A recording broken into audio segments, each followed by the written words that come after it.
New Year's wishes. Here we go.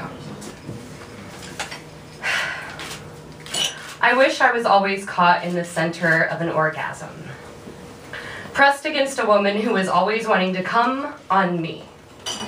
I want her to be a strong, hilarious, and bravely tender genius, continuously pressing my back to cold earth, and nothing ever obscuring the sky, and the stars' crystal goblets breaking her unconscious at the crown of her sacred skull. I want there to be sacred skulls. I want there to be pools of blood, rivers of blood, fountains of blood springing from the streets ringed by silver-embossed sacred skulls and children dancing below them, turning red. I want the revolution to be gorgeous.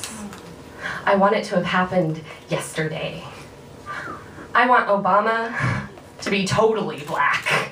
And I want him to actually be a Marxist, anarcha, anti-capitalist conspirator, with a legion of paramilitary, scholastic, socialistic guerrilla warriors hiding in the Catskills, awaiting his orders. I want the Hudson River to be clear and clean as the Caribbean. I want people to fish from it with their hands. I want the fish to be gold and white and healthy, like Jesus. I want Jesus to not be Jesus. I wish Jesus, Muhammad, and Buddha hadn't been so sure of their transcendence. I want them to have been women, old women, grandmas. I wish the world were split into 3 major religions that worshipped 3 old grandmas. I wish their names were Johanna, Maha, and Bodhi, and their greatest accomplishment had been that they each baked really spectacular loaves of bread. And sectarian arguments centered around whose recipe had been most superior. I wish wars had been fought by all the armies of each religion baking their sacred grannies' recipes, then stuffing them into the mouths of starving mobs. And the starving mobs would have judged which one was most superior, and they would have conquered in that way. I wish that's how wars were fought. Believers stuffing delicious sacred breads into the mouths of starving mobs. I wish that was the history of war. I wish that was the history of religion. I wish atheists were witches instead. I wish everything in Harry Potter was real.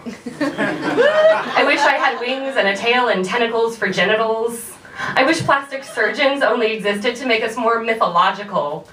And the new healthcare plan granted everyone one free mythological appendage surgery. I wish Sarah Palin was a moose. Just a goofy moose in a mountain somewhere. I wish Rush Limbaugh was actually Jabba the Hutt. And everything in Star Wars was real too. I wish Einstein had openly been an alien, and instead of the moon landing, old people talked about the day Einstein left Earth in his spaceship after killing Hitler in a really awesome laser war. I wish I could unbomb Hiroshima, cover it in honey and rose petals, unplant all the GMO crops, but I wish some trees had flames for leaves. I wish I could set fire to the poison in my blood. I wish Milton Friedman had committed suicide at a young age, and communism wasn't a bad word. I wish I had never known hunger, or that everyone had. I wish I wasn't terrified of you. I wish Valerie Solanas had shot Reagan instead. Not because he was a bad president, he wasn't yet, just because she hated his movies. I wish that women greeted each other by grabbing each other's breasts or maybe just smashing them together. I wish there were oceans of honey, webbed ponds of teeth and fog, fountains of blood and bones. I wish all my greatest loves were one polymorphous woman with 5 heads, who always wanted to be coming on me, as I shout the name of the old granny I was raised to worship but no longer believe in. Johanna, oh Johanna. As the 5-headed, strong, hilarious, and bravely tender genius shakes me by the blood fountain, below the sky which is always clear, ink black above her, as she rocks me in the center of an orgasm, and the stars like crystal goblets burst, breaking her unconscious over her quintuplet sacred crowns.